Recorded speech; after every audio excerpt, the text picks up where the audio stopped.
Hey everyone, thanks for joining us. The next episode of Red Valkyrie is about to start.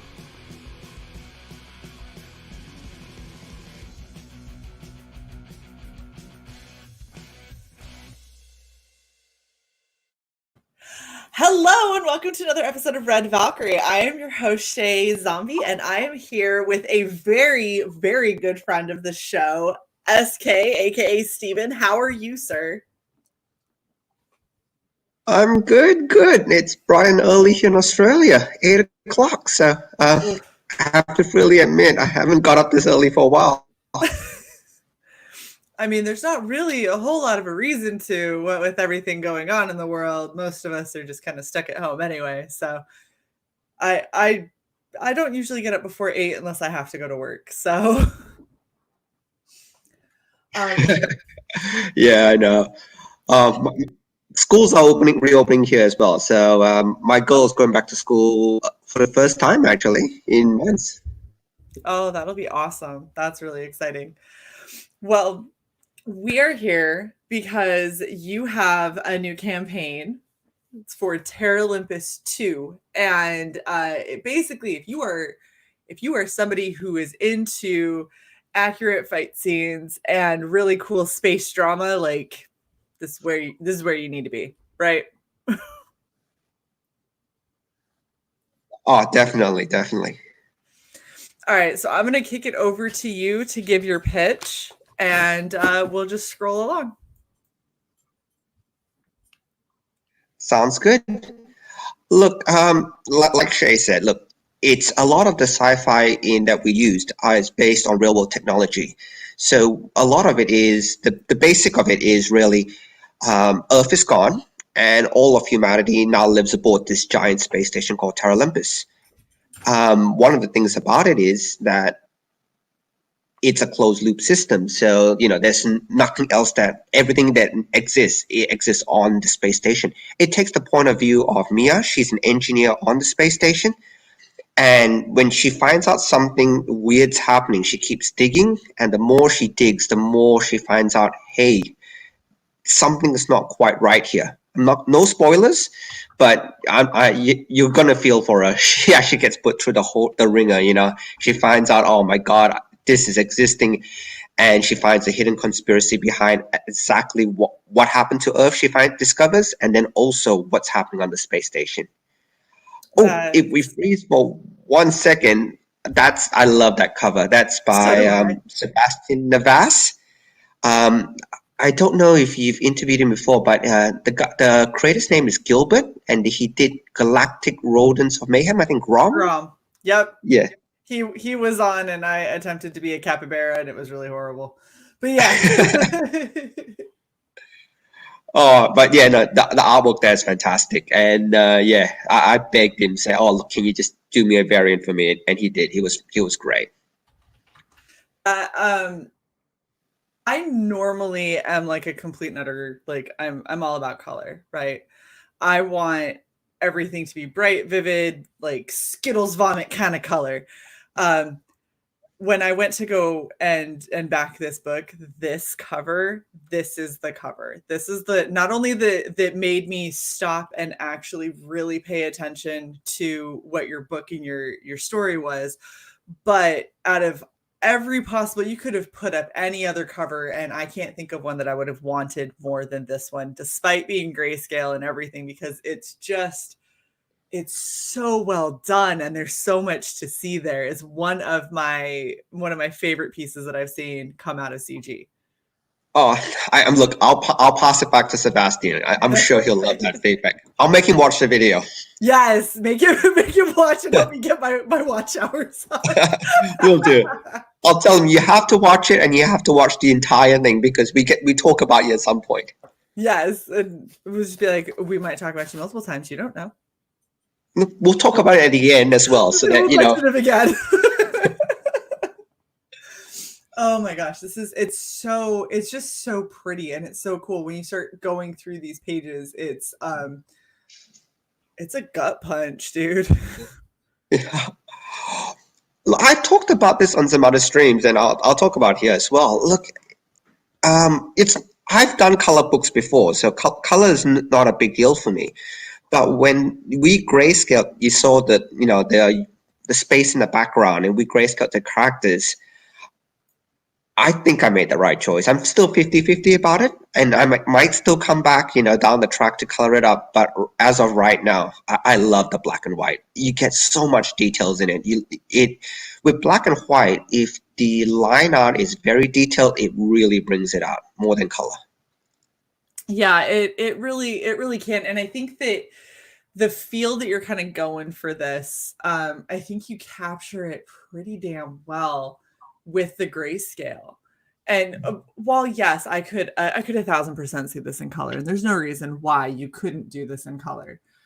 But really just kind of, it has that like intensity that comes with really good manga. Like I've recently been reading a lot of Junji Ito, and the book that I'm currently on is Tomie, and Tomie is it's straight, it's manga, so it's all black and white grayscale, all that kind of stuff. And while I've seen them do certain pieces of it in color, certain like imagery and stuff they've done in color, the black and white makes it so much more eerie. And when you start going through these pages and you see this explosion and you see the absolute fear and like the pinned pupil that she has, because like not only is this horrifying, it's also insanely bright, so her eye is super pinned. Yep. That sells fear to me. That really makes that like, holy shit, this is a horrifying scene. Oh, definitely. And look, the artist, the guy's name is Von Randall. He knocked it out of the park. His stuff is so detailed. It's actually really good because I can keep looking at a page and I keep looking and looking, and every time I look, there's something more in there. Yes, and it's really hard to balance that, where you give your audience a lot to look at without overwhelming them or without them missing something really important. Especially when you're doing grayscale, it's super easy to overlook really important bits of information that otherwise in color you could highlight and make sure it was brought to the surface. But I mean, your artist is killing it. This looks wonderful. I know. And you look at this is the splash page, you know, after the explosion. It's like, oh wow. Well, it is. You know what it is, and this is what's so funny, because if you look at her, she's still intact. Like she's not missing limbs. There's not like her suit's not gouged open with like her insides coming out. But because of just the absolute like wreckage behind her, it feels like she was torn to shreds, you know? Oh, definitely. It's just all these like random little bits of metal and all of this like essentially space junk that's now there. It sells you on how bad that explosion was. So it's like, she might look okay, doesn't mean she's okay. Oh my gosh. Oh, so good. And then, this is the other. So you talked about this when you were on with Adam, and I'm just gonna let you go because I know you already know what I'm gonna ask. So. Oh look, I think I mentioned I love MMA and I'm a Ronda Rousey fan. So look, I even watched her WWE career for a little bit, and so it is a lot of good fun. But a lot of the fight scenes, I actually between me and the artist, we looked through a lot of MMA fights. So you can see when he's punching right, you can see him leaning with his right, punching left, leaning with his left. You'll see the shoulder positions. And that's something that I think a sim he picked out, that, you know, you can see where the balance and stuff is. And you can see the movements, like that's a single knee takedown, and then she goes in for the ground and pound. And Ian had a little bit of a nod back to MMA that if you're grounding and pounding somebody, usually you get about 2 hits in before the ref pulls you off. And in this case, there is not a ref as such, but somebody does pull her off. So, you know, I love it. And every fight scene that happens, you know, follows this. I think one of the fights in Volume 1, it ends up in an armbar, for example. Nice. I love the motion and the passion and stuff that you've put in here. And one of the things that I had mentioned when you were talking with Sim and Adam is when you're trying to see where somebody's going to go, you can't look at the shoulders or the legs because those are easy to fake you out with. And you can't watch the head because the head can bob and whatever. Yeah. But the core of a person's body is where all that movement is going to start. Those little tiny micro movements before somebody brings an arm around or brings a leg up, you're going to see it in the core before you see it anywhere else. And I love that you have paid so much attention to make sure that they're not punching one way, but stepping with the wrong foot, which would make no sense, or kicking with the wrong foot. And you're like, if you've ever tried to do it incorrectly, you can't maintain a balance. It's not possible. Yep. Oh no, 100% agree. So we kept and the other thing I was thinking of, like, if you watch some, the old Stallone movies or old Arnie movies and stuff like that, these guys pummel themselves, for, a good 10 minutes. But in reality, one good punch and the guy's out. The reason why MMA fight goes for as long as they do is that it's hard to get that one clean strike or that one good grapple. So, like, if you watch those Arnie fights, man, they're pummeling each other. One of those is usually enough to take the guy out. Oh, yeah. So in a lot of the fight scenes here, you'll see it. They are going for that one clean strike in most cases. Well, and it just feels really dynamic. And, like, you spend a good amount of time you spend on this fight scene between her and I'm two guys because she goes to town on two different people. Yeah. But you spend. She takes the first one out earlier. Like he's just dead weight, like chilling off in the corner. So like nope. Like, and I've sparred and stuff before. I don't get many hits because I mean I'm a girl, so people tend to hold a lot. But anytime that I have gotten a hit, when you go down, you're just like, I'm just gonna hang here for a minute. Like I'm not really feeling like getting right back up like that. I'm just the ground feels nice. So I feel this dude here just laying down. Like, yes, that would have been me. I'd have been like, nope. Just you beat the shit out of that other one. I'm just gonna roll off to the side. But it's what I was going to say is you spend a good amount of time on this fight scene, but it doesn't feel labored. It feels like a fight. It feels like something that you would actually go through. And I agree with Samir, your perspective, like that the artist has gotten in all of these is phenomenal. It's very well done. Oh, look, I'll make the artist watch this video as well. I'll say, hey, look, you have to watch this. We're saying all good stuff about you. Make them all watch. And I really love, I know that this is something Aaron had brought up. I love the way that the panels are kind of cut in, because it feels like if you've ever watched those really old shows when somebody was like boxing or something and someone gets a good hit and it's like a freeze frame. Like that's kind of what that feels like, a little bit of progression through this fight. And it's kind of showing you like, yeah, it's a pretty serious sparring match. It's not, she's not just because she's a chick. It's not for the weak. Definitely. Oh, she's brutal. I love it. Okay, so volume 2 is 56 pages. Is that still true, or it's going up actually? So we're looking at about 60 now. So I need to come back and update that, but it's going up. So I've decided to sneak in. We started work on volume 3 already, so we're sneaking a couple of 1 or 2 pages in as a sneak peek. So we're going to bump that up to 60. I love it. That's awesome. And if you missed out, because this is volume 2, so if you missed out on volume 1, which sadly I am one of those who missed out on volume 1, you can still get volume 1 within this campaign, thank goodness. And that one is 48 pages. Yep.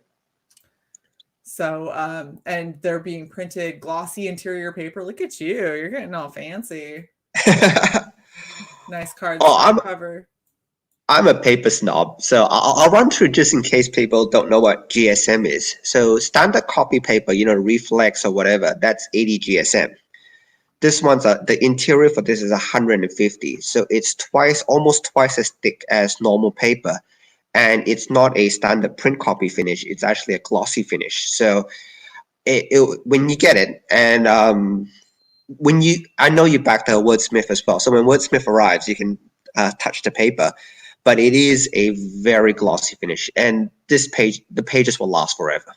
So it's not newsprint. It's not. It's 10 steps up from a normal print paper, and it's nicer than most trade paperbacks that's out there in terms of paper quality. I love that, especially it's not so much that I'm a paper snob. When it comes to backing a lot of these projects, especially because of the limited amount of printing that you're going to be able to do, it usually comes with a little bit hefty of a price tag. And I have a very hard time because I'm not exactly gentle. I try very hard, but I'm not exactly gentle on books. So if I have a book and I go to turn a page and I feel like it's tissue paper, the likelihood that I'm going to actually sit down and read your book has just dropped significantly because I don't want to ruin it. So I'm still not getting your story. I'm still missing out because I'm like, well, the papers are so thin and I didn't want to ruin anything. So it's just someone can read it to me that's more delicate than I am. I'm like a bull in a china shop. But I love that you've done the research. You've put that kind of care into your book. And I know I've seen what you've done with Wordsmith, and unfortunately, because they decided everything has to travel by ship, I don't have mine yet. And that's a massive bummer because I'm super, super, super excited, not just because I might make a cameo in there that I'm totally wanting to see in print, but the fact that, I know that it's going to get to me and it's going to get to me safe and I'm going to have that amazing quality of paper makes me so excited to be able to sit down and really enjoy Wordsmith and maybe be able to enjoy it with other people that I normally wouldn't let go near my comic collection because I don't know what kind of a person you are with. I'm like, leave my comics alone. They're my babies. The other thing I wanted to point out for everyone, so if you haven't read volume 1, I don't know that Stephen could have made it any easier for you. So almost every tier has a PDF copy of volume 1, so you can catch up. You can also get a print copy, which is what I opted for. I would so much rather be able to hold a comic in my hands and be able to feel that it feels more real. But when it comes to reading, I do like reading on PDF. So I like having the option. Like I want to hold the comic and be like, it's beautiful and lovely, and then put it off into my box. And that's where it's going to stay nice and protected. And then I'll read through it with my grubby hands, eating Doritos on a PDF. Look, the PDFs are every tier basically has the PDFs of volume 1 and 2. So the idea behind it is exactly like you said. Look, I read a lot on my iPad nowadays. Yep. I don't read. Mainly because I can shove 50 copies of something in there. You know what I mean? And that's why I love PDFs. So every tier has volume 1 and volume 2 PDF. So even if you decide just to get volume 2, you'll get the PDF of volume 1 to catch up anyway.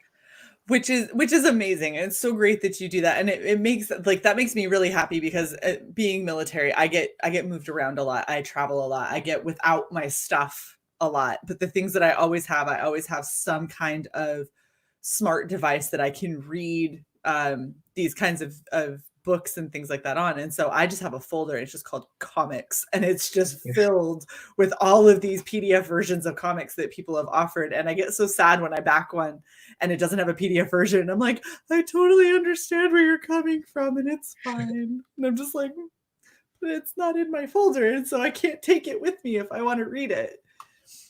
But then the other thing that you did is you have a 1-page recap in volume 2. So if you, for some ridiculously silly reason decide that you don't want to read volume 1, you can jump straight into volume 2's story and then go back and read volume 1 after, because you're going to realize that you missed out. Just like Kimosabi says, you need to read volume 1 before volume 2, because there's so much story, plot, everything very deep, very layered. This is a really good endorsement when somebody comes in and says, you have to read the first one. It's not because you're not going to still enjoy the second. It's not because you're not going to still get something out of the second. But for somebody to come in and say that first volume was so good and there was so much depth to it, that to me, like, I will make time for that first volume. Absolutely will. Oh, thanks. And thanks, Kimosabe. So volume 1 is basically, it's a bit slower than volume 2. I think volume 2 has a lot more action, and volume 3 is where the action really ramps up. But I drop a lot of seeds in volume 1 and 2. You don't know people you think are good, maybe they're not. That everybody has secrets. I like the old mystery thriller movies. Mm-hmm. So that's it. You don't know who to trust. You get the point of view from one character, and I'll say Mia is good, but everybody else around her, it's 50-50. You don't know yet. Like, you have no idea what you're going to get with them. But that's another thing that I've always thought was kind of interesting whenever you start talking about, because I am wholly admit, and I wish Sai were here, because Sai is a massive sci-fi fan, like favorite genre, hands down, sci-fi. I am not really at all. Like, I actually usually avoid a lot of sci-fi simply because usually they focus on ships for a really, really long time. And it's kind of like somebody talking about an old car that I know nothing about. And I'm just kind of like, hyperdrive. Yep. Sounds great. And like, that's normally how I end up feeling about it. And I don't feel like space battles are usually as exciting as I want them to be. So I tend to usually stick away from sci-fi. But looking at the way that your characters are put together, knowing you and knowing the kinds of stories and tropes that you like to put in, and hearing other people talk about your writing who did back the first one and got it, and they were like, no, you trust me, you would find something that you really enjoyed with this. It not only really intrigued me, but like just what you had said about not everybody being like good or evil, and everyone's kind of, there's a lot of gray and you don't really know where somebody's going to wash out in the end. If you look at your cover and just look at the faces of all of these people and the looks, like the girl that I'm cosplay, I don't know what her name is. What was her name? Hannah, sorry. Hannah. Okay. Yeah. I don't know what it is about Hannah. I don't trust Hannah. Hannah, I got some questions for the girl, because she's got this look. She's like, I've seen some shit, and I do what I need to in order for me to survive, and fuck the rest of you. Like, that's the vibe I get from her. So I'm hoping that that's at least kind of close. But she looks like she definitely has some secrets. All of them look like they've got something that they just haven't really said anything about, or it hasn't maybe come out yet that, like, yeah, that's a person that you should probably be careful around. No, Hannah's actually a new recruit, but yeah, there's a bigger backstory to her. Of course there is, because you created her. Kimosabi, I agree. I'll buy in on as many volumes as you want to make. That's a mature, realistic story, exactly the sort of narrative the comics medium was made for. That's really encouraging for somebody who hasn't read this yet to hear. So if you haven't backed Terralympus, get with Kimosabi. He'll tell you 500 reasons why you should, because he's already sold me on it 2 or 3 times, and I've already backed. Like, I backed earlier, and I'm still like, yep, that was a good choice. I put my money in a good place. Thank you. So, okay. Let's talk about what you're doing with the volume 2 pack, because you're giving away a lot more than I expected.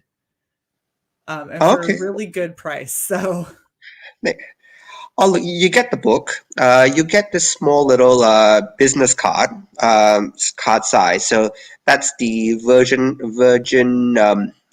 artwork of Volume One, and you get this little small A5 print as well. So A5, I don't. It's about the size of a postcard. If it's slightly bigger than a postcard, so if you take a standard A4 paper, fold it in half, you get that size of it. Okay. So every copy of Volume 2, whether it's the variant or the normal cover, you get those 2 extra bits with it. That is super exciting, and I love that you have this little adorable chibi version done by David Jackson. Yep. Okay. Yep. So yeah, he did that for me. And the background for that, actually, I had some fun. I don't know if you guys know, but NASA actually has released almost a whole stack of his images, copyright free, just for anybody to do whatever they want with it.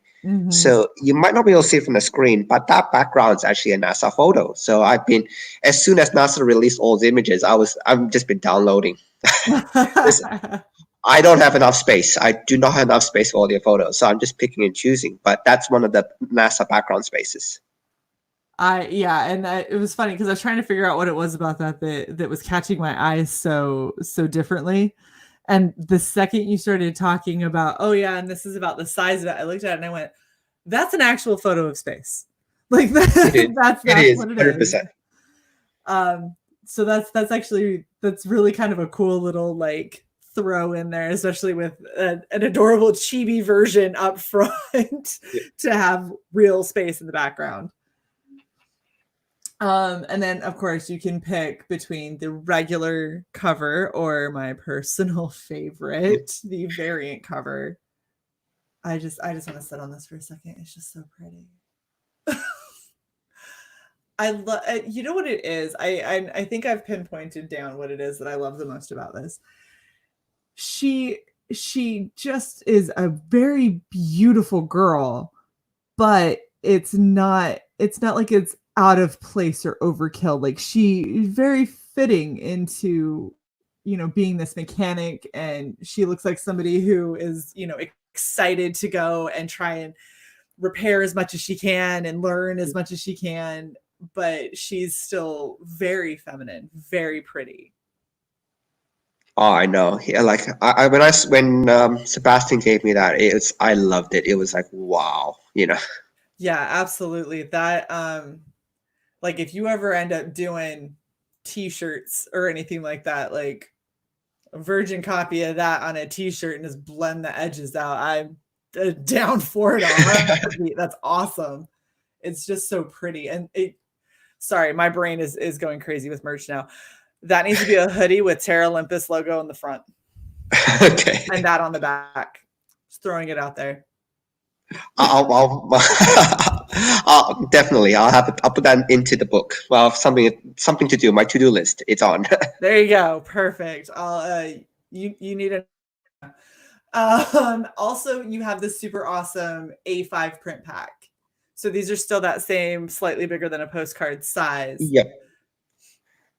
So there is a reason for that though, and just in terms of sizing, and I know people have come to me to say, hey, look, can you make things bigger, like a bigger print and stuff like that. Shipping from Australia is horrible. So as soon as it gets bigger than A4, the shipping goes up astronomically. It's I think about 10 US to ship. If I can get it under A4, it's something like 30, 40 US if it crosses A4. And I don't like prints which I have to fold, and so I try to keep things small just to make it easier to ship. So, but if anybody ever really wants something a lot bigger, look, give me a message. We'll have a chat about it, and I'll see what I can do. But yeah, I kept everything so that it can ship a lot quicker as well. I mean that's I understand your thought process behind it. I don't personally have a problem with it, and I think it's great. And again, let's talk after. I might be able to help you with that if you wanted to go up to as big as 13 by 19. And then it could ship from here. And so anyone who's here would save them a good amount of money too, because then they won't have to pay the international shipping. Yeah, sure. So you also have, and I know that we're kind of jumping around and doing this a little bit differently, but because I ended up messaging you about this because the tiers, I apparently have a difficult time reading. And so I had to message you to see, because I was like, this is what I want, and I don't see it. And you're like, oh, sweetie, here you go. It's right here. So I figured we would go over it like this, and then we'll go over the actual tiers, because then it makes a little bit more sense. Sounds good. So you have original artwork. So this is original artwork from your interior artist? Yep. So what happened was he did everything digitally. So usually I like to give away a page or something, but because he did everything digitally, I had nothing to really give away. So in this case, you can see he did up just some additional, famous characters, and it's A4 size. So yeah, these are all done in Copics. These are the physical copies. If you notice, we took photos of it rather than scans, mainly because whoever gets it, we're never going to reprint this. It will never appear anywhere else but a photo. You will actually there is no proper scans of it. So I'm not going to be using it for anything else. Whoever gets it, really. Oh, So cool. that is one of the reasons we took photos, because we could have scanned it so you get a high res version. I don't have the high res. I will never have the high res version of this. So whoever gets the artwork, basically, you have the only high res copy. Oh, they're so cool. Oh, it makes me wish that I had unlimited funds, because I would own a bunch of these.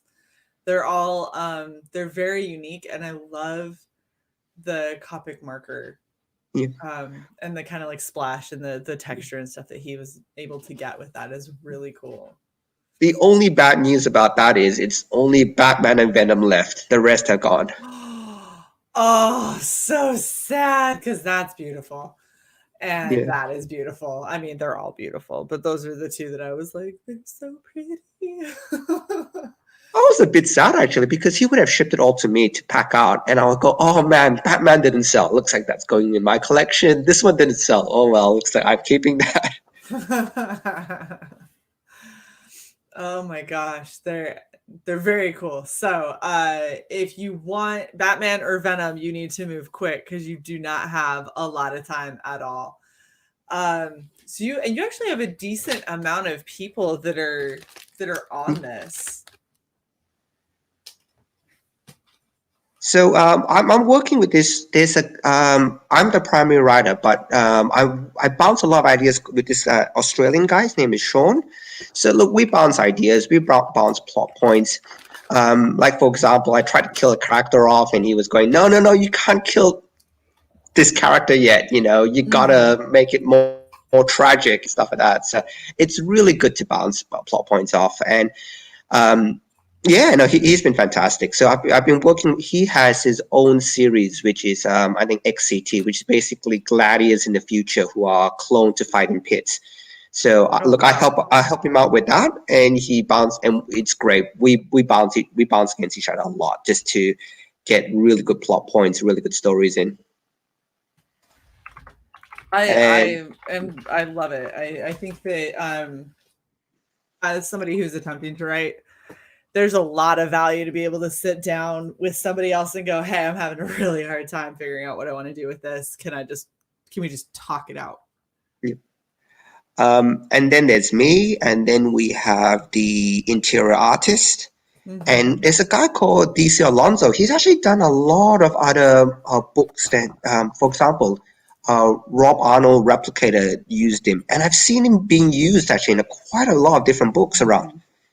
So look, he does fantastic work. So he did, excuse me, he did a couple of the covers and some of the banner pictures he colored up. But the interior lettering and grayscale, there's another Australian guy, Darren Close. He helped out with that. That's awesome. I like that you have a really cool creative team, and you're getting exposure for a lot of other creators that are within your more local area, and so basically you're helping shine a light on them, which means that other people throughout CG and indie comics can find them and go, hey, I really love the grayscale stuff that you did on Terralympus. Are you interested in maybe collaborating on this project, or whatever? And it's a really cool kind of way to get a little bit more attention for some of these really, really talented Australians that otherwise a lot of us in the States or even in Britain, anywhere else in the world may not ever get to see. Oh, yeah, definitely. And look, I'm really, really glad that I use quite a lot of Australians on this because there's quite a few of us. Like there's I think tomorrow, Michael's coming on your show tomorrow, and Michael's a great guy. I've been talking to him for a while. And I know you definitely know Rob as well, and Rob's the one who dragged me into all of this actually. So you can blame Rob. Rob is how we ended up meeting, was because Rob was like, yo, go talk to Shae. Exactly. So we'll blame Rob on everything. You know what? And it's wonderful. I love it. I love the fact that everybody within this kind of community kind of bands together, and we all introduce each other, and we're like, oh, are you looking for this? Well, here's a great person you can go to for that. Or, oh, you have questions about this, here's somebody that I would talk to, or they helped me on my last campaign or whatever. And I love that we've got so much of that going. And I love the fact that I get to meet so many very talented people that have really amazing projects that I otherwise would never have seen. I know. Look, and these guys have, like DC Alonso, for example. I introduced him to Rob, and he did the colors for Rob's Replicator too. So, I've got a copy of Replicator too. It is oh man, everything about that book, the line work, the art, the story, you know, and the colors, you know, they pop. It's fantastic. It is definitely. I'm very happy that I have the physical copies of that as well, because there's just something about them. They're so interesting. They're so cool. Okay, so let us go over your tiers real quick now that we've kind of explained a little bit about some of the terminology used, and so people know how they can back you. So you've got your featured tier. So this is just, I tried to name it correctly, and I hope you guys, when you read it, it makes more sense. So the book is just a normal cover and a copy of Volume 2. So like I said, every tier has a PDF in it. So you get the PDF, you get the Volume 2 pack, which is with the card and whatever, and you get a copy of Volume 1. Awesome. And like you had said, you're doing PDFs in pretty much every one of these tiers. Yep. So that's the PDF tier. That's just the two PDFs. That's just the normal cover. We call it the book, the normal cover with the PDFs. Then the next one down is the variant cover and the two PDFs. And something to note for both of these. So it'll say with the bonus card and the A5 print. So this isn't the A5 print pack. This is just the A5 print that was detailed down. And we're probably going to get to it in just a second. That's correct. And then you get the book, so the normal cover with the prints, the three A5 prints. And then the next one down is the variant cover and the A5 prints. So the good thing about it, if you go through the rewards, they kind of stack one on top of the other. So I've tried to make it as easy to navigate as possible. Mm-hmm. And you get, then the next one down is then you get the copy of the variant and a copy of Volume 1. So you get both. This is where you're starting to get both books. And if you scroll down, then we are something called the exclusive tier, which basically is almost every physical reward except for the original art. So this one is the copy of Volume 1, the Volume 2, the print pack, and the PDF. And then the one down is a copy of both covers for Volume 2 in case you wanted that. So you get Volume 2, the normal and the variant. This is for people who already have Volume 1 and just want both covers. Yep. And the last one is the same as the other exclusive, but with the variant cover. This is the best one, I'm just saying. Like, unless you're going to get yourself some really awesome original art that is insanely cheaply priced, just throwing that out there for original artwork. $127 is nothing in comparison to what a lot of other campaigns end up selling original art for. So if you want some really cool, either Batman or Venom, hop on that quick while you still have a chance. But this was my favorite. This is the one that I ended up backing at simply because I want those A5 prints look so nice. And obviously I missed out on the first run of Terralympus, so I have to get the printed book of that. Like, that PDFs are great. I want the physical copy because I want something that I can put in my long box and I can, you know, protect and everything, but have. And so when Steven becomes this massive success, I can go back and say, hey, I got his first and his second of Terralympus, and you know, be able to show my kids one day, or be able to brag with all of my friends. So thank you so much.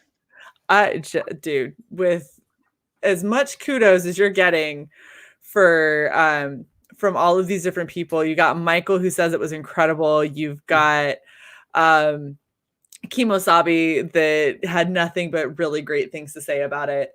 You even got Luke, who says that the book looks amazing. So you've got a lot of people that are already like, yeah, this is either they've read it and they feel like it's super, super epic, or they're like, it just looks like it's gonna be, because why wouldn't it be? Oh, just a quick one. That's Michael Oden, isn't it? The guy who did Elysian Fields? I do believe so. I do believe that is Odin over there. Oh, I'm waiting to read it. I backed his one, his project. I'm really looking forward to it. So Michael, hurry up, get it funded so that I can get a copy of it. Right, exactly. It is me, Michael. Michael says it is me. So we know that it's the right one. That is Odin. I can't keep calling him Michael because we have too many Robs, Michaels, and Steves within Comicsgate. So y'all are getting different names. That's why I usually call you SK, because nobody else is being called SK. Oh, that's fine. Most people call me that anyway, so it works out well for me. Perfect. Well, I'm going to throw it over to the chat. If you have questions that you want to ask S, make sure that you start posting those in the chat, because there's a lot of good here, and the amount of passion that you have behind this is really awesome. And so I definitely, see Skits is saying he's also a Michael. See what I mean? There's just so many. And Odin says that you're getting a copy regardless of whether he funds or not, which is awesome. But you're gonna fund, so it's not gonna matter. But that's still awesome. I don't want to miss out on the story either. Okay, so one question that we do have from Michael is, when is volume 3? Okay, so we'll finish up volume 2. So I've actually got how I work with a lot of the artists, even for Wordsmith or with this one, is I just ask them, look, give me a month and you pick whatever it is, because usually Wordsmith, for example, was about 40 something pages. And volume 3 is going to be slightly larger. So it's going to be about, my gut feel, about 45 pages of artwork all up. So that's about a month, maybe 6 weeks of work. So I tend to say to the artist, look, give me whenever, give me a date. Mm-hmm. And for that 6 weeks, I would just, both of us, you keep sending me bits. I'll keep replying straight away, we power through it. Currently, we're looking at, say, for volume 3 around November, December. He said he'll have the whole month put aside for me, and then we'll just power right through it. So I'm hoping it's there. I've got the ending in mind already. So whenever I write stories, I write it with an ending. Even Wordsmith has an ending. I'm not very big on serialized stories which have no ending. So there is an ending to this, and I think it should end within, say, about 6 or 7 volumes. So each volume is about 40 pages of art, about 300 something pages. Okay. So you just answered Kimosabi's first half. So you've got 6 or 7 volumes. Do you plan on doing like a season 2, maybe different characters, same world? I don't know yet, because the way it ends so, without spoiling too much. When it ends, it ends. So, it ends. Got you. Kimosabe, I'll DM you. We'll talk privately if you really want the spoilers. So. And I agree with Odin. So writing with an ending in mind is the best course of action. We actually had we have a new segment, and I don't know if I've added you to the room. Oh, S, I may not have, but we have a new segment on Red Valkyrie called Writing Prose. And one of the things that we do is Okay. we get a bunch of writers together, and we all just kind of talk about specific sections or aspects of writing and how to story tell. One of the big ones that we had to avoid plot holes was to make sure that you knew where your story was supposed to be going. And so the fact that you're like, I know exactly where it's going to end. It should be 6 or 7 books for me to get there, but when we get there, that will be the ending, and that will be it. Which is awesome. Oh no! Look, and add me. Look, I love talking storycraft because I don't think it gets talked about enough. Like, no, and this is not a big criticism on the stuff I've read, and I have read a lot. I find that most people who write, they miss something they call the B story, which I think it's the most absolute shame that people don't do. Like they tell the story of the main character. The main character goes through, his trials, the tribulation, the conflict, the resolution. But I'm always thinking, man, where's your B story? Because even in Shakespeare, say with Hamlet, there was a B story. I don't know if you guys realize, but with Hamlet, as he was going crazy and he didn't realize when he's going to kill the king and all the rest of it, there was a B story of Fortinbras, which was meant to be Hamlet's equivalent, who was basically marching on Denmark. So, and I find it with stories, it's so important to have this other story so that people can get a break from the main story every once in a while. And when the both stories collide at the end, that's where it gets exciting. So most B stories are actually in Hollywood, though, which is a bit of a shame, I find. Most B stories in Hollywood is the love story, which I think, oh, come on. Yeah. Give me a good B story. Give me a B story where you sink your teeth into. And a good example would be Walking Dead. Walking Dead has an A story, a B story, a C story, Every character has a story. So Walking Dead is the example of it taken to the extreme. But it's fascinating because guess what? You may not like every character. You may not like every storyline. But when they collide, and sorry, just I'm going to rant a little bit. Game of Thrones season 8. You have all these great stories. I'm sorry, I have to bring it up. You had all these really great plot lines which were built up over 6-7 years of good storytelling built up. And then when the plot lines when the stories finally collided, it was, oh, hey, hi, oh, yeah. And they moved on. It was the biggest shame. You had characters who were dying to meet for 5-6 years. And when they met, it was like, oh, hello. And that was it. And it was, oh, come on, give me something. We've been waiting 5 years for these two people to meet. Right. And that's it. And so that's for me one of the biggest disappointments of the final season. And I completely agree, and I understand kind of where you're coming from, because I can't stand it when you feel like you spent so much time on this journey, and then you feel like your writer has just kind of, I'm just trying to get through it because I'm done and it needs to end, and so you're just like, whoop, and you're like, well, I'm the one that spent and invested all the time. Like this should have been your baby, and you just rushed me to the end of it, and it feels like kind of missing foreplay. Yeah, definitely. And no, but please add me to your writers one. I love it. We can talk about story beats. We can talk about anything you like. Absolutely. So we stream at a time that might be a little bit tricky for you. Is we stream at 10 o'clock at night on Sundays, and we go for however long we go for. So depending on what you've got going on, it might not work, but you are added. You're more than welcome, and we just kind of pop the link in there, and everyone just shows up at random. So feel free to join in for that. So Death Metal Hero had a question for you. Awesome. Look, if I'm at work, I'll listen. Nice. I like it. So he wanted to know, what is the impetus of your story? Well, the big catalyst event is, so when you read volume 1, and this doesn't spoil too much, you find that Mia, she loves being an engineer, and she loves a job, so she loves fixing things. So that's her background. And the catalyst that basically drives the first story is she discovers, like, a lot of Terralympus is based off data.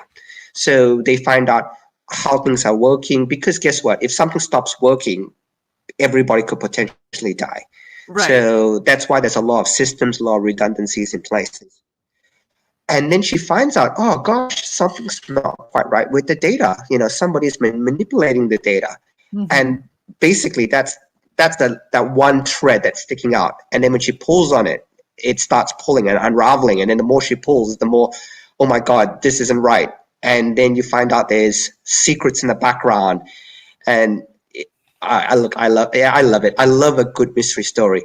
The other thing which and I think I mentioned earlier, is I love writing character arcs. And sorry, back to story writing. Every character needs an arc. Even if your smallest character, the smallest character, you know, you can't just put them in and then nothing happens. They have to go through something, and I that's why I'm thinking a lot of this. Nearly every character in the book has an arc. Do they make it to the end? Not all of them do, but there is an arc. And even if it's not, you know, full redemption arc, some of them do meet their death halfway, and it's a bit grisly and all the rest of it. But guess what? Hopefully, when something like, that's why I love The Walking Dead, because when Robert Kirkman kills off a character, oh man, the hate mail comes in. Right. And I want to reach that stage where if I decide a character doesn't make it, I want. Look, I'm going to regret this, but I don't mind seeing the hate mail if somebody dies and you go, no, you can't kill him, her. You know, they were my favorite. How dare you? Yeah. And it shows that they've been so invested in that character and that journey, that arc. And right. I suppose that's where I want to get stories back to, you know, where, you know, when, you know, you get invested in that character, and when something happens to that character, you feel for it. You go, no, please don't. Oh man, you did it. You killed them, or you hurt them, or they I weren't want supposed to that again. I end want up people to there. actually love the character so much that they were meant to be happy. And and I suppose we go back a little bit, and even like I think, you know, I write kids books as well. So like Wordsmith is more kids book. But the first book I actually wrote, which I was actually really lucky, it got picked up by a Australian library, and the librarian loved it. So my first book actually in about nearly every library in Australia, because that one librarian read it and she advocated for me like crazy, and basically libraries bought it. The book was called Tabby. It's a retelling of Romeo and Juliet with cats. The cats don't talk, so a lot of it was with graphics. But the point, look, I'm nice. All the cats lived. It wasn't like the Shakespeare tragedy where everybody dies. All the cats lived, but in the end, the two kittens who fell in love.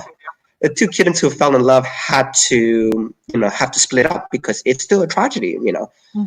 And originally, the response I got back was crazy. That kids need sad stories, and I cannot stress that enough, because, like, say with that Tabby, where the two kitten lovers had to split up, a lot of kids actually related to that. They were going, you know what? When I was in year six, or when I was 8 years old, my best friend left me to go to a different town. They moved to a different town. They moved away. They went overseas. Or I know my best friends and me fell apart. And I think that's one of the biggest issues with current kids' books, that they're too happy. And guess what? Kids' lives are tough. You know, there's you know, they have no control over a lot of things. Yeah. And it's very hard for them to relate to sadness, I find nowadays, especially everybody's saying, you know, stay happy, you know, we'll do this, we'll keep you entertained. You know, it's okay to be sad once in a while. And this is one of the that's things, where I think a lot of the I was gonna say, this is one of the Yep, things sorry? that I've been mentioning in a couple different streams that people like to try and say that kids can't handle. Oh, I'm sorry, we're getting feedback. But people think that kids can't handle like stress or anxiety or frustration or sadness or whatever, and it's whether or not you think that they can handle it, kids go through it and kids experience it. And why do we try and shelter them from learning how to handle and deal with those things when they're at probably the easiest part of their life they're ever going to be at to try and deal with that? And so you going through and kind of showing like, hey, you know, these cats, despite being in love and despite, you know, being friends or whatever it is, they're not going to end up together and they're going to end up apart. It's sad. It is. But I mean, I grew up with Bambi, where in the first how many minutes of that movie, they killed Bambi's mother. And like, you know, Lion King. Oh man, that's the start. And Lion King. Lion King, where you literally like, so not only did they kill him, they killed him, and then they had his son go and cry at his corpse, trying to wake him back up. That was where I was like, you went too far. Okay, Lion King, like I can't watch it. I have to go past that part because I can't, like every time I see it, I'm like, oh my gosh, it's so hard to watch. But I watched it as a kid and it taught me that things like that happen. And while it's not happy or pleasant, yes, Michael, Land Before Time was also horrible with that. Like basically pick a movie. If you grew up in the 80s and the 90s, pick one that came from Disney and somebody somewhere is dying or like horribly like deformed, or like a stepmom is trying to kill him, like something happens in almost every one of these movies. But it taught you, that's another good one, Feifel, American Tile, Feifel Goes West. That made me actually like go back to my mom and hug her and be like, I love you, I'm sorry I fight sometimes, like because it gives you perspective as a child. But thinking that kids can't handle that, or that if you protect them from it, they're never going to experience it, is ridiculous. That's not how that works at all. Because they just kids go through this stuff. You can't protect them from living. So I think it's great that you definitely are putting it out there for them. Even Wordsmith doesn't, and this is not a huge spoiler, but Wordsmith doesn't end quite the way everybody would want it to end. It doesn't have that happily ever after. I try to give it that more realistic, hey, look, this is what probably would happen in real life type ending. It still ends. It's still semi-happy, but it's not like, for example, some of the reviews I got, one lady actually wrote back and go, how dare you do this? And I was going, oh, I'm really sorry. But yeah, some of the reviews on Wordsmith actually are a bit harsh, mainly because of the ending. They're going, you can't do this. Kids read this. I'm going, exactly. I did it exactly because kids read it. Because not everything is the happily ever after. And because Wordsmith is a kid's book, there's no blood, there's no nudity, there's no gore. Right. But it still doesn't mean that everybody's going to get that happily ever after. Well, and I think that if all that you ever do is give kids that kind of an ending to a book, where everything is always wrapped up in this pretty little bow, they do not understand how they're supposed to reconcile that kind of issues when something doesn't go the way that they want. And that's when you get people that are, but it isn't fair. And it's like, I don't know where you grew up, but life has never been fair in the history of ever. And we actually have a very large amount of adults right now who have a very hard time dealing with that, because it isn't fair, therefore it shouldn't be. But that's not realistic, because at some point, fair for you and fair for me are going to butt heads, and you can't do both. Like one will cause another one to be unfair. And look, and it's like I still remember, like I'm currently not working now, but I used to work up in IT. So I remember one year they gave me a graduate, somebody come, like an intern. Mm-hmm. Hey, look, sit with this guy. He'll teach you some bits and pieces and all the rest of it. So I still remember this, and this is, I suppose, that entitlement syndrome a little bit. He sat with me and he goes, okay, do you want to learn how to code? He was like, oh, no, I'm not really a big coder. That's fine. We can let you do some testing. We can let you do some, some technical writing. What would you like to do? And he went, no, I don't want to do any of that. I was going, okay, what exactly do you want to do? Oh, how about you introduce me to the CEO, because I can talk strategy with him. I think I would be very good at that. And this was his second day. And when I let him down, oh man, I said, I had a couple of words with him, but when I let him down, oh man, he got sad. It was weird. It was like, oh, I'm good. You have to let me do it. I'm going, and I told him, even I don't get to do it. And I've been working this company for 10 years. I don't get an audience with the CEO whenever I want. And then he tried himself, contacting directly, and he got knocked back. And then he got even more sad. And the whole point was, I was saying to him, dude, why, you can't do this. It's wrong. You've got to work your way up, and not everything's going to be handed to you. And he just thought he was getting his happily ever after day one, and he thought he would just get where he wanted to go without doing anything. So right. I think, it probably doesn't link too much to sad stories, but not having been able to deal with sad stories and things like that, or not even being exposed to that. Yeah.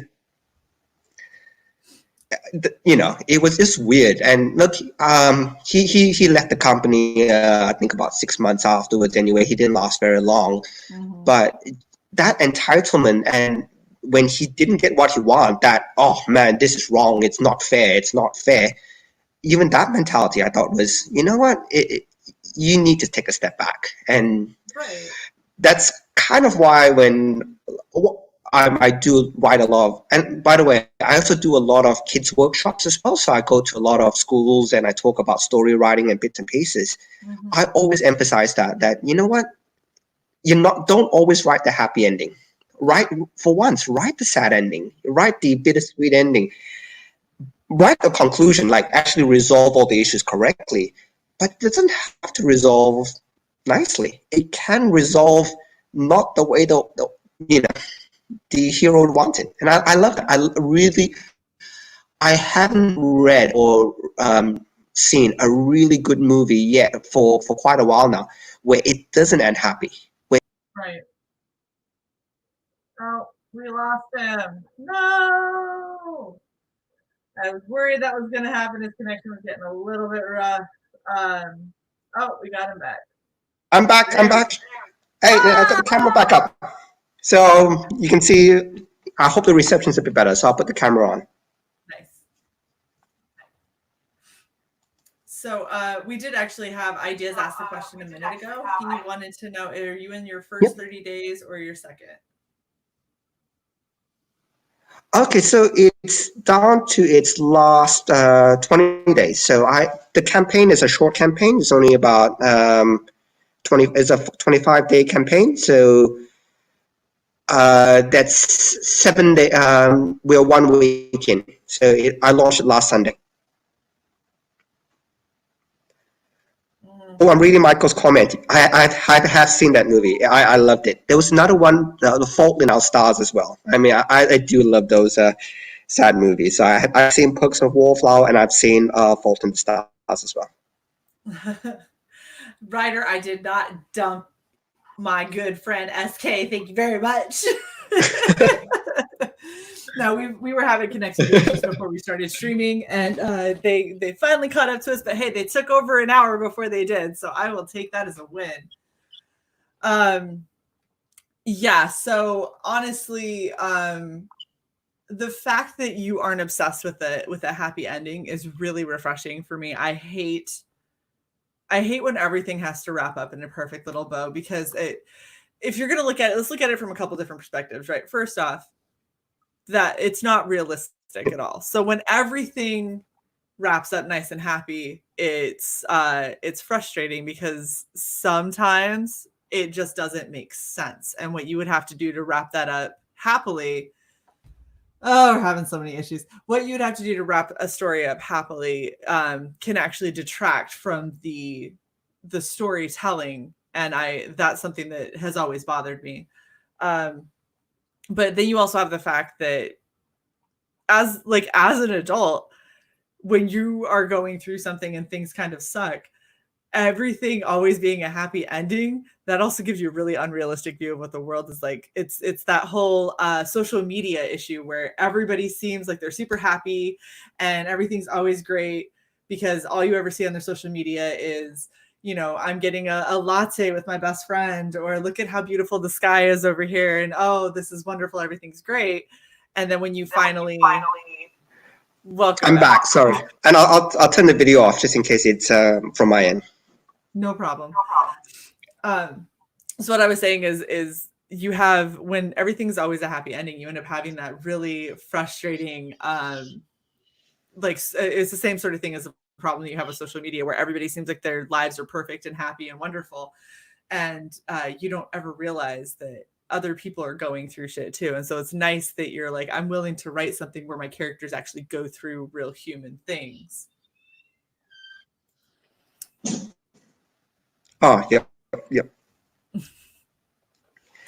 Look, and that's why, look, I can't wait to get on your writer straight, because man, I will talk all this to death and beats of stories and stuff like that. I love this. I really love story crafting. So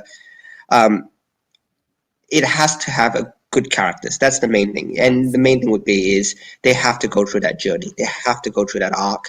And guess what? The arc, I would love it sometimes if the arc ends up sad. Yeah. Yeah, it's I think sometimes it's really bittersweet, and it's one of those like, oh gosh, I know it had to happen, but did it have to happen? Yes, and I agree with Mike. Berserk had better not have a happy ending when all is said and done. I think that we're probably gonna have to call the stream, unfortunately. So we're definitely having some connectivity issues, but what I will say before he pops back in, because I know he's going to, make sure that you go and back Terralympus. He is at $2,424 with 61 backers, and honestly, SK deserves a lot higher than that. And in fact, I might actually be a little bit behind. Oh, thank you, fantastic. Thank you very much, Nami. We appreciate you.